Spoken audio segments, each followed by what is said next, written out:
Hello and welcome to Grand Canyon University's Canyon Professional Development's Wednesday webinar series. We are so thrilled that you have joined us today to talk a little bit about entrepreneurship with GCU student leaders. And fortunately, we have two student leaders to talk with us today about how they created something incredible for our GCU Havocs, which we'll get into in just a minute. But you'll see Trevor Baines, who happens to be the leader of the technology club here at Grand Canyon University, as well as the STEM Council, where he brings together all of the STEM clubs to create opportunities for outreach in our community. Before further ado, Trevor, I would love for you to share with us the quote that you chose to get us started today. Definitely. This is a quote from John Maxwell that reads, "Leaders become great not because of their power, but because of their ability to empower others." And this quote was chosen because it encapsulates my leadership style and how I try and lead my club. As a leader, I see it as my responsibility to be able to both empower the students in my club and make it so they can carry out the opportunities and projects they want to carry out. And so we'll be hearing about later today in this presentation from Ryan Katrosa, who's the leader of our Havocs Badge project. And we'll be talking about how he was able to make that dream come to reality. Thank you so much. This is so important because Ryan, as a member, starting as a freshman in the technology club, had an idea. And I think what we're going to talk about today is empowering such an idea. But what the heck is a havoc, Trevor? You want to explain a little bit, and then we'll go right into what ESPN says it is? Definitely. Yeah, the Havocs are GCU's cheering section for our sports. We're known for having the wildest party in college basketball. And so for the video you're about to see, you'll see just why we have that name. That is so great. So I'm going to pull this video over just so you all can see particularly what ESPN just caught on camera not too long ago. This is the GCU Havocs. Welcome to Saturday Showcase, presented by 5 Hour Energy. The party, it's been going all day in Phoenix. They are so jacked. For the first time, a Grand Canyon home game on ESPN as the Lopes take on Tarleton.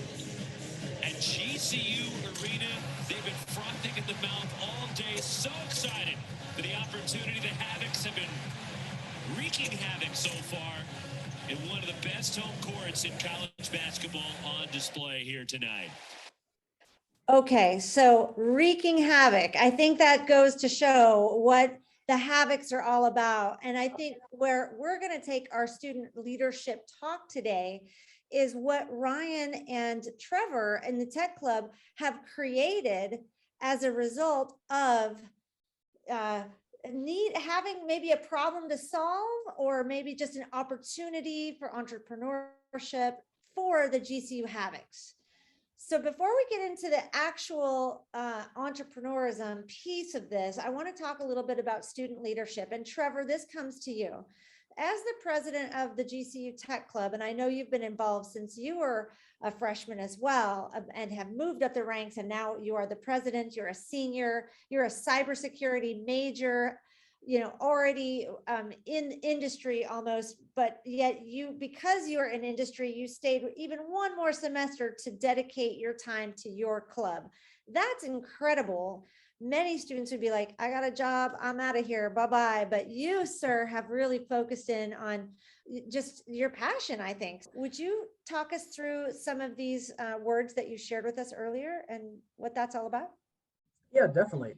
So like Corey said, I've been a part of the GCU Technology Club for a long time now.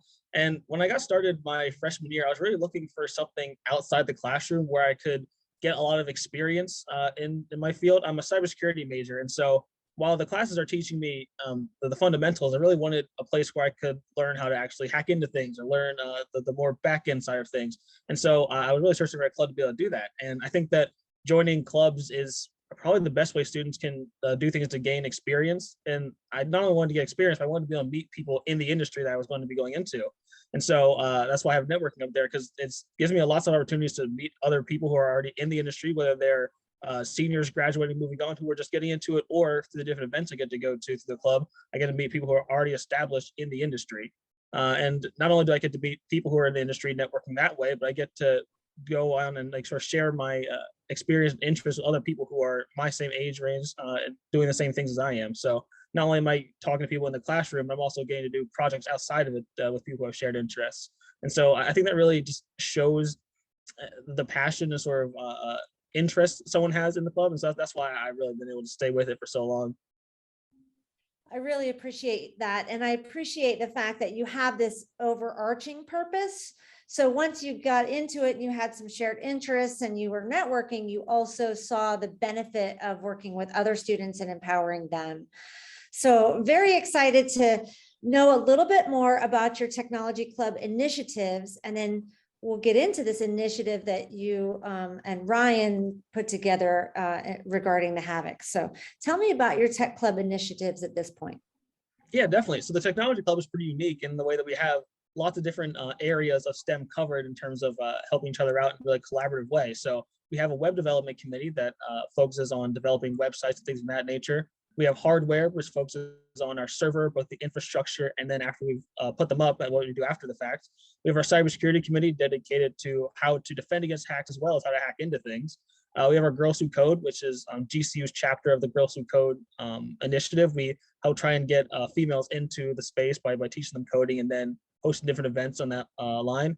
And then we have our electronics development committee, which is what we're going to be talking about a little bit more today. So you have a lot going on in Tech Club.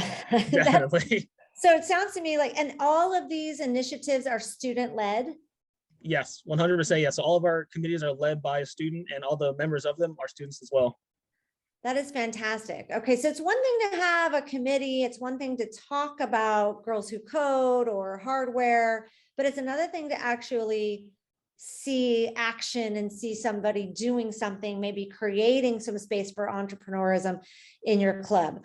So I think that's the next thing we want to really cover is, how did Ryan get involved with the Havocs? And maybe a better question, maybe that's for Ryan. Maybe the two of you, would you walk us through this Havocs badge? So I think the biggest thing is it was definitely a bit of a story, and it started with just obviously we were a tech club, and there's a lot of things that we need access to, or that we need to get our hands on as far as resources that are expensive and kind of need a fundraiser. So we were having troubles getting some of the resources together that we needed, and we thought that maybe we could launch a product or try to figure out something that we could do as a fundraiser. It's not selling baked goods or something. And since we were because the technology club should sell technology, they shouldn't sell baked goods. Exactly. Yeah, you're tracking. Okay.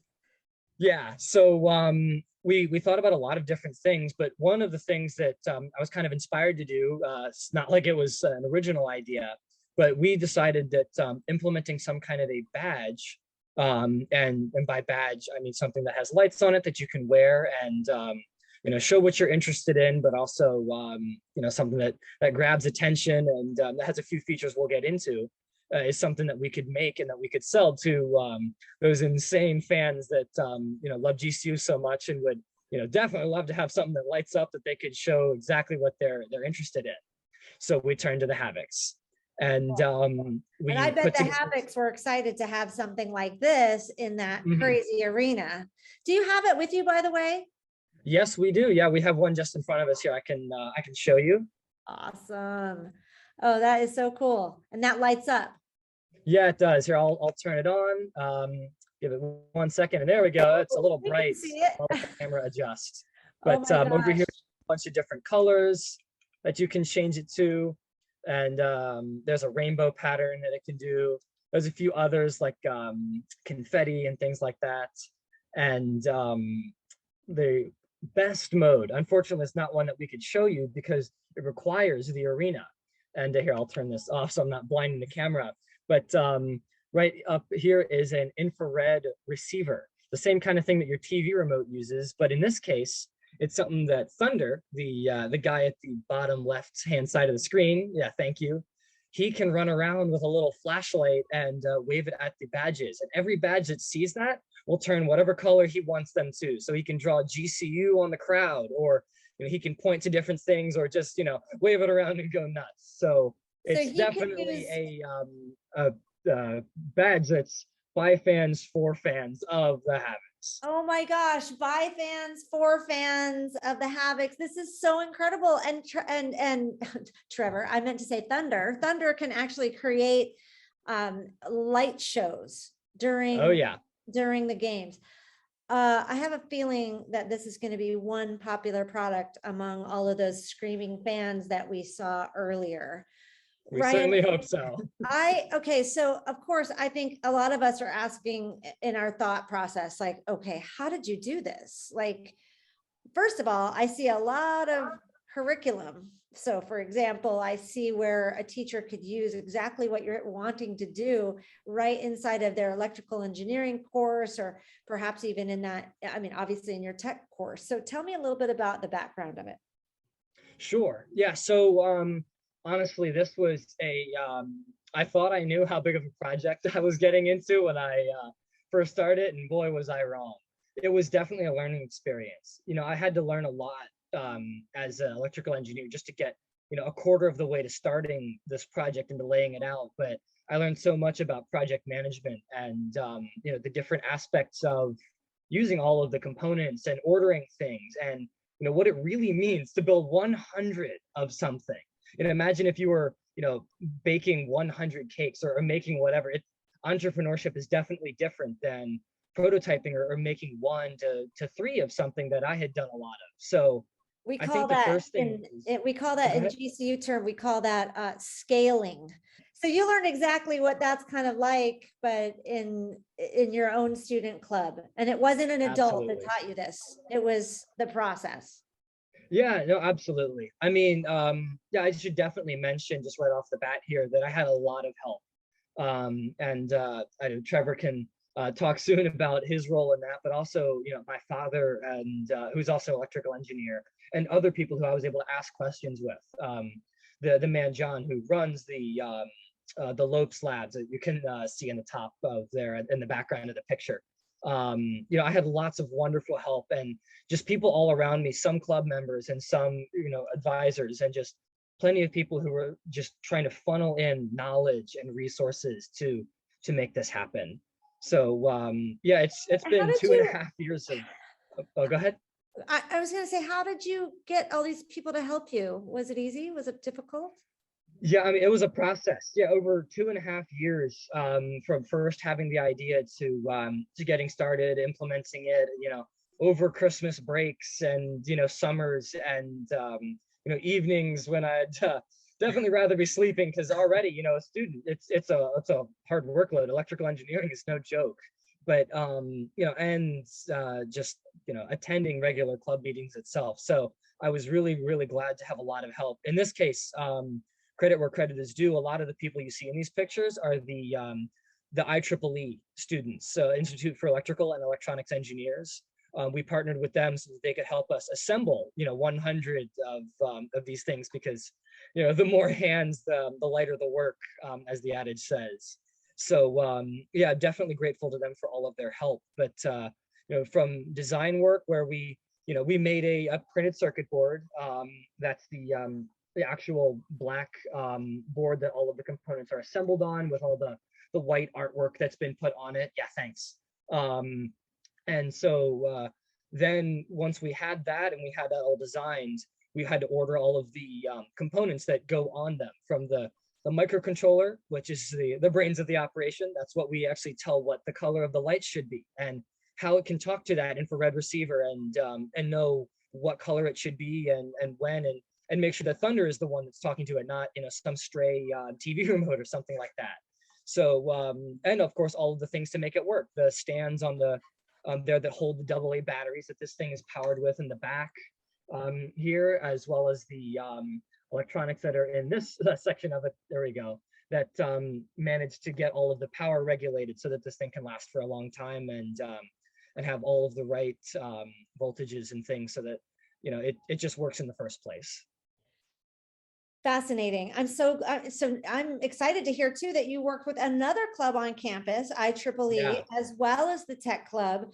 And there's that collaboration. You ask for help, you receive the help.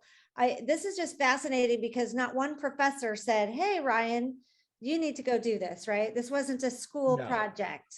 Yeah, no, you're 100% right about that. This was not something that a professor had, you know, as an assignment or anything. This was simply because we wanted to make a fundraiser. And, you know, so though it was trying at times, we, you know, just start to finish, wanted to make this happen, and, you know, kept manifesting step by step each item until we're where we are, and we're really close to being finished.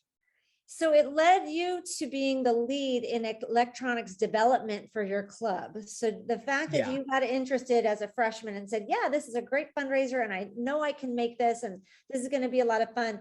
It also resulted in leadership for you on the back end of this. So now you're the electronics development lead and you're going to leave a legacy for students that come after you. Is that correct? Absolutely. Yeah, no, I think the biggest thing is, you know, there's plenty of leadership going around. I showed up as a student that wanted to get involved, that was hoping there was a leader that put together a club like this so that I could interact with other students. But when I arrived at the tech club, I was one of the few students that that wanted to do more of the electronics work instead of programming and website creation. Don't get me wrong, I was interested in those things, but you know, as someone that's an electrical engineer, I was really one of the first ones, you know, to show up to the club. And, you know, in the whole spirit of empowering students to be able to do what they wanted, I was welcomed in open arms and basically brought from the ground up my own, you know, committee. So it started out as just me showing up, doing what I wanted, and everyone going, oh, that's awesome. But then, you know, it definitely took a while, but now there's, you know, plenty of other students doing it with me that also showed up that wanted to bring their project. And, you know, I'm like, hey, there's this really cool thing I was working on. Who wants to do it with me? Or, you know, hey, there's this really cool thing I want to do. You know, a student coming to me saying that they have a project now and that I want to, you know, work with them and make sure that I can apply and provide all the resources and provide any knowledge that they need so that they can then work on their own projects. And that's with the yeah, that's currently what's going on in the tech club. And Trevor, you could probably lead off of that. That is absolutely wonderful. Yeah, Trevor, talk to me about how you empower your colleagues, because clearly without your leadership, Ryan wouldn't be creating what he's creating. So tell us a little bit about how you do that as a president of a student club. Yeah, definitely. I mean, I think as a leader, I see that's my job really to remove as much red tape, as many obstacles as I can to let people like Ryan do their thing. There's a lot of stuff administratively, obviously, needs to be taken care of. You know, talking to different advisors, making sure the dean approves this, or making sure we can use this space, or make sure we have, you know, certain materials for it. And I think it's my job as a leader to make sure all those things are provided for Ryan and or people like Ryan who are doing these projects, so that they can just really focus on doing what, one, they're interested in, and two, if they have all this red tape in their way, there's no way they're going to be able to finish the project in the first place. And so I think that it's really a job of leaders to make sure that all the people under you who you're leading are just empowered to do what they want to do as best as they can. Thank you so much. And so Ryan, what would be your takeaway as a student member of the club? I mean, obviously now you're a lead in the club, so you've got some more leadership responsibility, but as a student who had this project, talk to us about what you think are your key takeaways for a leader similar to Trevor. What did you need and what did you get? Well, I mean, I got everything I needed, and it's pretty well summed up on this slide. I think the biggest thing was autonomy. That, you know, Trevor mentioned cutting red tape, and he's done just that. And I was able to, you know, get all of the resources that I needed to by just, you know, going, this is what I need, and this is what I need, and this is what I need. You know, there was a space where I could just sit there and start working on the project and just putting all of the time in that it was required. And there was a lot, but, you know, there wasn't, you know, I wasn't bogged down by so many progress updates and, you know, or a leader that wanted to insert themselves into the project and make sure it was going the way that they wanted to. Now, of course, there's a big part of that. You know, I wasn't allowed to fail, or, you know, I was allowed to get a lot of the, or maybe I was steered away from pitfalls, is a better way to put it, that I might not have known about. And I'm sure there was a lot of things that was done for me that was I'm not even aware of on the leadership ends. But the fact that I was allowed to do the project start to finish, you know, that was my vision for it was really great. And it was what made the project the success that it is. The other thing was access to resources. Trevor has been absolutely wonderful about that. And I guess one of the things, that goes without saying is every club has a limit to the amount of resources that they can provide, of course. But Trevor has been absolutely amazing. And a lot of the leaders that I've worked with on this project, like John of the shops and stuff, is making sure that within their power and within what's reasonable, making whether it's I need the access to the labs, that they be open on the Saturday. It was one of the challenges that I had that was overcome, that John was able to work with me on, John Berkheimer of the Lopes Labs at GCU. And another thing, that one of the more recent ones that was such an amazing challenge and an immediate resolution to that challenge was I needed a reflow oven, which is something that gets the boards really, really hot, and it melts the metal solder together so that the components are all connected. And I was trying to make one myself, and it was a disaster. It really was. I spent so much time on it, and making that was not the project. Having access to one was a project requirement. And so what was so important was Trevor just immediately went, well, is that something I can provide for you? And within 2 weeks, it was sitting in my my room, able to be, refitted for this project and immediately used. And it was just such a relief, truly, to have that problem solved. And it was something I didn't even expect that it could be done. Well, so that's pretty fantastic that Trevor made that happen for you. And as a leader, Trevor, we all want to know, as a student leader, how did you make it happen? Like, I know that you said you cut through red tape. It's hard for us adults at the university to cut through red tape. So I'm impressed that you can do that. So obviously you must be a real squeaky wheel, but tell us why, like what makes you as a student leader, a great student leader? Yeah, I mean, I think, again, like Ryan said, for his slide, it's pretty well summarized here. But the first one, listening, is really what's the important part. You need to both listen to the people who you're leading, like Ryan, when he says, hey, I need this thing. I need this really to get done because it's a big pitfall for me not having it. And then I need to be able to listen to all the other people, all the other administration on campus who I'm in meetings with constantly. If I'm in a meeting with some of the deans, for something unrelated, if I'm listening to what they're saying, I go, oh, now I know when I need this one thing, I can go back to them to ask them for it. And so really listening, soaking in all that you're experiencing is really gives you the best way to approach different situations. And so I think then just after that, as long as you're listening, gathering everything, then it's just knowing that the people you're leading, so in my case, the students in my club, are my priority, and all of their interests are what I need to help flourish. And so then it just goes, from taking in everything I've heard, again, just trying to make sure that they have everything they need. There's no red tape in their way, so they're not doing their projects, or they can't do their projects. And then sort of just be open to anything else that comes my way. If there's some challenge that's coming, don't get upset that I'm being challenged about it. Just sort of accept it and then try and figure out a way around it and grow from there. So, yeah. So Trevor, do you feel like GCU, and I'll ask this to Ryan as well, like either one of you can answer, but is GCU an easy university to work with as far as cutting through that red tape? Oh, yeah. I heard you mentioned John Berkheimer and the shops. So give me a little bit more information about that, because I mean, I think a lot of students are like, yeah, I'd like to do that, but my teacher says no. Yeah, I mean, red tape is always red tape in terms of, you have to figure out ways around certain regulations or something that might be in your way. But the nice thing about GCU is that all the professors, all the deans, all the shop leads, everyone I've worked with in leadership wants us to be able to do these things. Maybe they have some rule that they can't go around, but they're gonna okay, well, we can't do it this way, but I'm gonna help you figure out how we can do it this other way. And so it's amazing that they're willing to work with us, so we don't have to try and fight against them. It's a collaborative process with them, which is what really I think is special about GCU and their faculty, and what helps us do all the amazing things that we do.